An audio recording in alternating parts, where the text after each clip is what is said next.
trying to mimic actual pitching and hand positions and stuff as much as possible. So I'm realizing like, man, hitting's really hard and strikeouts like it's a video game. I used to always play when I was a kid, like on medium or semi-medium or easy, right? I And played that's four RBI kinds of runs, and it baseball was all the easy. years. Yeah, there you go. And but now that I'm like trying to make it realistic, I do see a lot of the dichotomy there, and it's super interesting and kind of fun because sometimes I need to get out of my own head. Like, okay, I made this guy to be like a sinker. Like I made one of the guys to be very similar to the way Halladay pitched with like a curveball, sinker cutter, front door and back door, and constantly, right? Just painting in and out. And I have to get out of my own head that fastballs up aren't a thing for him, man. Just you don't throw fastballs up with him because he gets crushed. And I gave him a little two seam that's a little harder so he can take that chance every once in a while. But I can't sit up there. But then I made me, and I made it in my image that I think of me in my head. And my four seam fastball is just swung and missed at constantly. The slider's kind of inconsistent, but really good break wise. And my splitter or a split changeup that I'm trying to kind of mess around with now is there, and my circle changeup is good, and I have good command of it, but doesn't move at all. Like that's how I perceive myself, and so I pitch accordingly, and see how good I can be. And it's funny because it shakes out pretty similarly to real life, which is pretty funny. Yeah, technology is amazing. You mentioned a lot about your how you're teaching others on your team, but what have you specifically learned from your current teammates, if you can say? Maybe either an attitude, maybe a specific pitch, or maybe even just a specific grip of the ball? Yeah, so a couple things. Mentality-wise, Aaron Loop had an incredible year, but he wasn't doing anything, I think, out of his own. Like he didn't change anything from the past versions of himself. He just was executing his plan that he's been trying to execute for a long time a lot better than he has ever before. Then he kind of said that to me. He was just like, yeah, dude, I'm just aiming. I've been told all of my pitches move a lot, and they're like he's in the top percentile and horizontal movement with everything. And when that's the case, he goes, I'm just trying to kind of throw it right down the middle and let the one move in to a righty and one move away and vice versa. And I'm just, again, that's his default. That's how he defaulted, and he just let his stuff work. And so like that's kind of helped me reinforce again, like I don't need to move my sights constantly around the zone. It can be more general, and it's just about execution at that point. If you're constantly hitting the spot, you're just going to have a great year.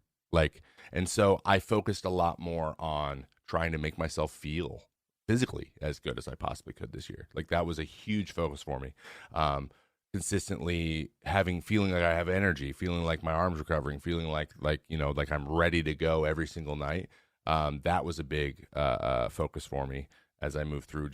I'm always trying to figure out how to be as consistent as humanly possible. Whether that's you have a 3 and you give up a run every 3 games, but you're so consistent, right? I'd rather do that than be the guy who goes 10 scoreless and then gives up a 7 spot out of nowhere, and has no idea how to get anybody out that day. That's the nightmare. That's the season killer, as we call it in the bullpen. So, and then grips. I'm actually messing around with a little combination of Stroman's new kind of little split change and Carrasco's change. So just seeing what I can do there, because I throw extremely straight changeup. My highest carry, my lowest vertical movement pitch this year was a high changeup, higher than my fastball, which is just not acceptable to me. So just trying to get more of a depth or even a running option there, and messing around and doing some pitch design this offseason. So that's a good place to start, because both those guys have very good split changes that have a lot of depth on them. Earlier this year, we actually had Stefania Bell on, and we discussed a couple of people who had Tommy John surgery. You're already 4 years removed from it. When did you start feeling yourself again? And do you think it was easier because you were relieving and not starting? I would say that's a great question. I would say it started to come around in 2019. Towards the end of 18, there were glimpses. I think it was back into like 94 average, 95. I think it got a 96 towards the end. I remember my first outing back on 18. I was like 91, 92, which is just not like, I saw that and I was like, oh no. But yes, I think that going to into the pen allowed me to get there a little bit quicker. You have a little bit more, especially now the way the game's played. You just have a little bit more that getting in that mindset set where you're just going to go out and kick up dust and give 100% on every single pitch. That allows your arm to bounce back or see what you have in the tank quicker than if you're a starter and that's not necessarily the way you pitch. And then the style of pitching too, it's like getting an opportunity to work through those things as a starter just isn't as easy to do these days because of the way that starters are handled. Like you're going to go 5 anyways, right? For a lot of times. And you're just not going to be able to face the guys third time through the order, and I don't think that lined up very well with me being able to go out and be super, hyper competitive, high emotion, and so I think that's why the bullpen kind of spoke to me for a lot of times. But actually, I got moved to the pen because I moved myself. A lot of people don't know that.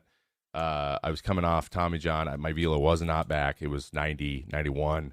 And I wasn't throwing much harder than that, but I was definitely being able to get in the mid-90s. I wasn't doing it anymore at that point. And I was in AAA, and every other starter on that team was on the 40-man roster. They were all like 22, 23. I was 28. I'm like, they're not going to rush me up if I'm not looking great. So, I'm just going to I'm in danger of being stuck here if I don't do something else. And so I said, hey, put me in the pen. Let me get my velo back. We'll see what happens. I think 25 days later, Ryan Presley got traded as the 5th person traded that year at the deadline, and I got the call up then, and I haven't looked back since. And since then, have you done anything differently to keep yourself healthy during the course of the year? A variation of things. I've cut down a lot of things that I deemed unnecessary for me. I've spoken to a lot of different strength coordinators and people in that world with like how my body moves and why I am the way that I am. I'm not very mobile. That's something I have to focus a lot on in order to stay healthy. But I am just naturally strong. I don't have to lift weights like other guys do in order to produce the velocity that I have. And I lift weight.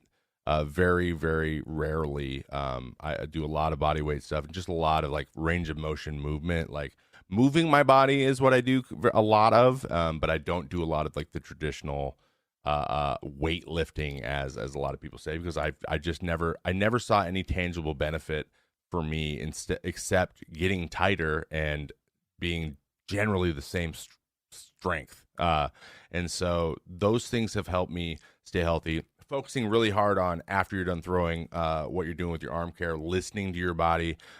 Recently, I've taken days off when I can. Jeremy Hefner is he's really, really great at being very clear when you're not going to pitch that night.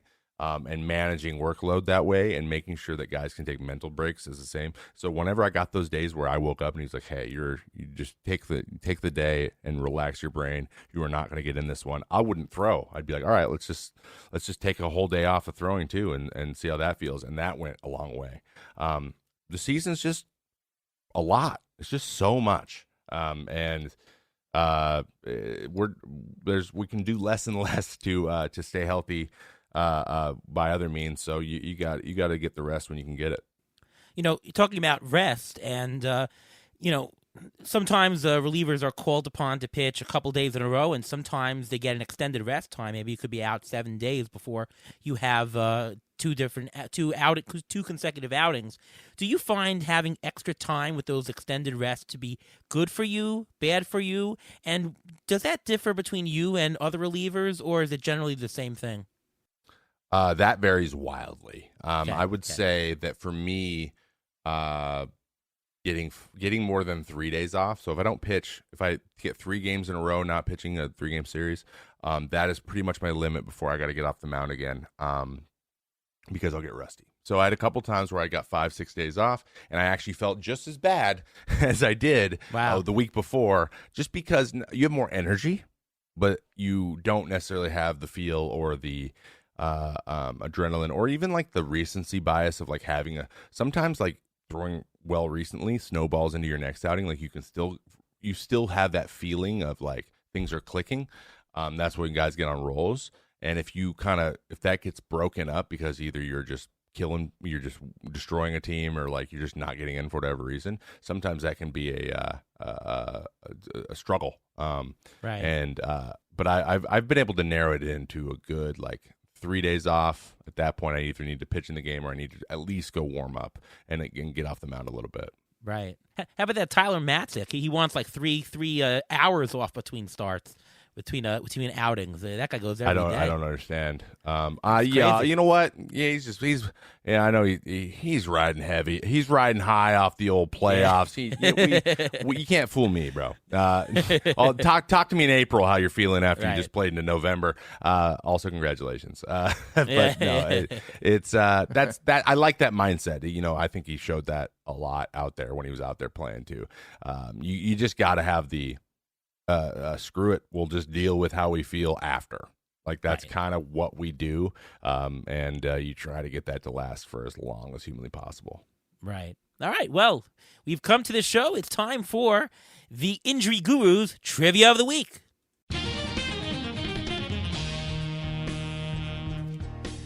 So we're actually going to do a little bit something different this time. We're actually going to play a game that comes from it's a Stump the Schwab style game called Leadoff.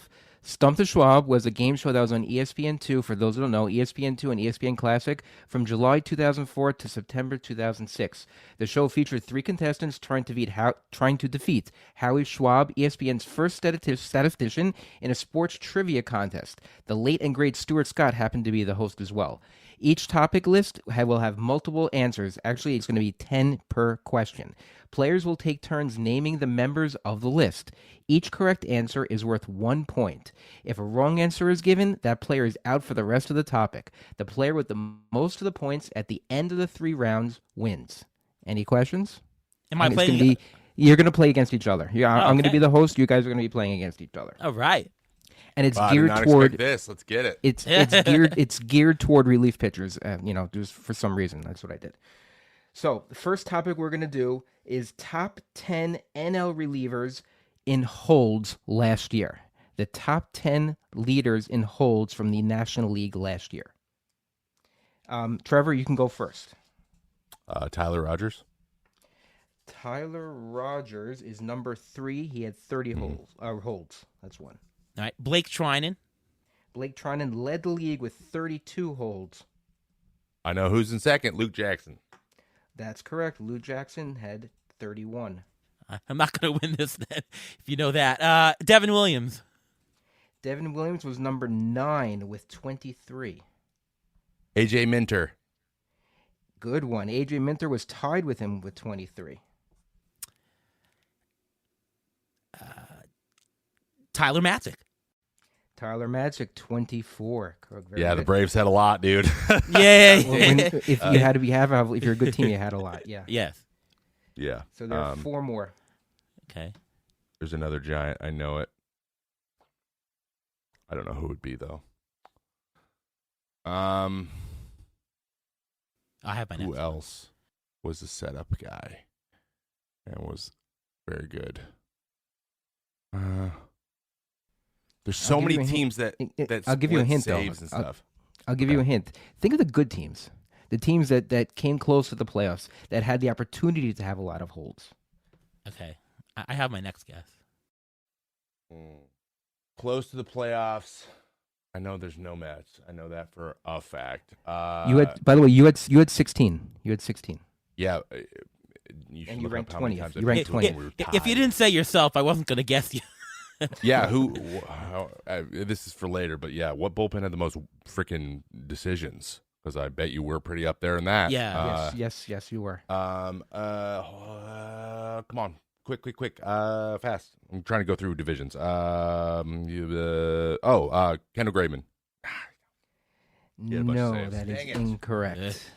I'm going to go with Giovanni Gallegos. Giovanni Gallegos was number 5th with 26. All right. Ariel, can you name any more? Because That's the guy in the Pirates. David Bednar? nope. Nah, He did not not enough make the wins. list. Not enough wins. Yeah. Other pitchers on this list: Genesis Cabrera with 28, Ooh. Brad Boxberger with 23, and Richard Blyer had 20 for the Miami Marlins. Wow. Yeah, I wouldn't have Very gotten those. interesting. Wouldn't have gotten those. Next Right. category is NL relief pitchers WAR top 10 for this past year. Top 10 in WAR NL relief pitchers for this year. Ariel, you can go first this time. Josh Hader. Number one. Giovanni Gallegos. Number